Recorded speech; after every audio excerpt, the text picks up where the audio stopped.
Hello friends, ഇന്ന് നമുക്കൊരു letter എഴുതാൻ പഠിച്ചാലോ. ഇപ്പോൾ ഒരുപാട് ആൾക്കാർക്ക് ലെറ്റർ എഴുതാൻ എങ്ങനെയാണെന്ന് അറിയില്ലാത്തവരുണ്ട്. പ്രത്യേകിച്ച് നമുക്കൊരു ഇൻഷുറൻസ് കമ്പനിയിൽ നമുക്കൊരു ലെറ്റർ വിടണം. അതിൻ്റെ ഫോർമാറ്റ് എങ്ങനെയാണെന്ന് അറിയില്ല, എന്ത് എഴുതുമെന്ന് അറിയത്തില്ല. അങ്ങനെ പിന്നെ പ്രത്യേകിച്ച് സ്റ്റുഡൻസിനൊക്കെ ലെറ്റർ എഴുതാൻ, ഇംഗ്ലീഷിൽ ലെറ്റർ എഴുതാൻ, ഒരു കംപ്ലയിൻ്റ് എഴുതാൻ, അല്ലെങ്കിൽ അങ്ങനെ ഒത്തിരി കാര്യങ്ങൾ നമുക്ക് ക്വസ്റ്റ്യൻ എപ്പോഴും വരുന്ന ക്വസ്റ്റ്യൻസ് ആണത്. അപ്പോൾ അതറിയില്ലാത്തവർക്ക് ഞാനിന്ന് എൻ്റെ വീഡിയോ കാണാം. അപ്പോൾ നിങ്ങൾക്ക് ആ സ്ട്രക്ചർ, എങ്ങനെ ഒരു ലെറ്റർ എഴുതാനുള്ള സ്ട്രക്ചറും എന്തൊക്കെ എഴുതാമെന്നുള്ള വേർഡ്സും കിട്ടും. ഇപ്പം ഞാൻ ഇന്ന് പറയാൻ പോണത്, നമുക്കൊരു ഇൻഷുറൻസ് കമ്പനിയിലേക്ക് ഒരു ലെറ്റർ എഴുതണം. നമുക്കൊരു ആക്സിഡൻറ്റ് പറ്റി അതിന് ക്ലെയിം ചെയ്യണം. അപ്പോൾ അത് എങ്ങനെയാണ് അതിൻ്റെ ഫോർമാറ്റ് എന്നുള്ളതാണ്. അപ്പോൾ ആദ്യം ഇൻഷുറൻസ് കമ്പനിയുടെ അഡ്രസ്സ്, ടു എന്നുള്ളിടത്ത് ടു വെച്ചിട്ട് അതിൻ്റെ അഡ്രസ്സ് ആദ്യം എഴുതാം, ഫുൾ അഡ്രസ്സ് എഴുതാം. പിന്നെ ഫ്രം വെച്ചിട്ട് നമ്മുടെ അഡ്രസ്സ് ഫുള്ളായിട്ട് എഴുതാം. അത് കഴിഞ്ഞ് ഡേറ്റ് ആണ് വേണ്ടത്. എന്നാണോ ഇപ്പം നമ്മൾ എന്നാണ് ഇത് നമ്മൾ എഴുതുന്ന ലെറ്റർ എഴുതുന്ന ദിവസത്തിൻ്റെ ഡേറ്റ് വയ്ക്കുക. അത് കഴിഞ്ഞാൽ സബ്ജക്റ്റ്, ഇൻസിഡൻറ്റ് റിപ്പോർട്ട് എന്താണെന്ന് വെച്ചാൽ റിഗാർഡിങ് ആക്സിഡൻറ്റ് ഓൺ എന്നാണോ സംഭവിച്ചത് ആ ഇൻസിഡൻറ്റ് റിപ്പോർട്ട് എന്ന് പറഞ്ഞ് സബ്ജക്റ്റ് വെക്കണം.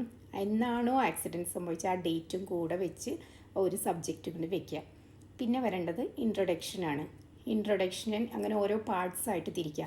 ആ ഇൻട്രൊഡക്ഷനിൽ നമ്മൾ I am writing to formally report a traffic accident involving my vehicle.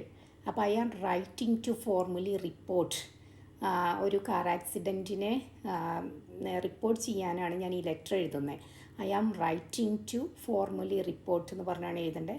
Which ഒക്കേഡ് yesterday, ഇപ്പോൾ എന്നാണോ അത് സംഭവിച്ചത്, വിച്ച് ഒക്കേഡ് എന്ന് പറഞ്ഞ് അടുത്ത സെൻറ്റൻസ് കൊടുക്കുക. അപ്പോൾ നമ്മൾ ഐ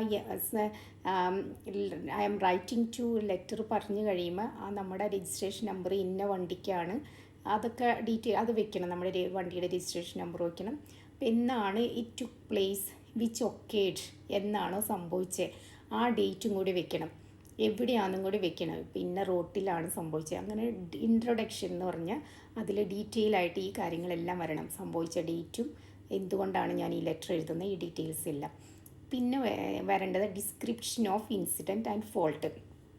നമ്മുടെ ഡിസ്ക്രിപ്ഷൻ ഒന്ന് ഡിസ്ക്രൈബ് ചെയ്യണം, എന്തൊക്കെ സംഭവിച്ചു ആ ആക്സിഡൻറ്റിൽ. അത് ഇപ്പോൾ ഐ വാസ് ട്രാവലിംഗ്, ഇന്ന സ്ഥലത്തോട്ട് ഞാൻ ട്രാവൽ ചെയ്യുമായിരുന്നു on high street and had come to a complete stop at a red traffic light. അപ്പോൾ ആ ഒരു ഡിസ്ക്രിപ്ഷനാണ് നമ്മൾ കൊടുക്കുന്നത്. while I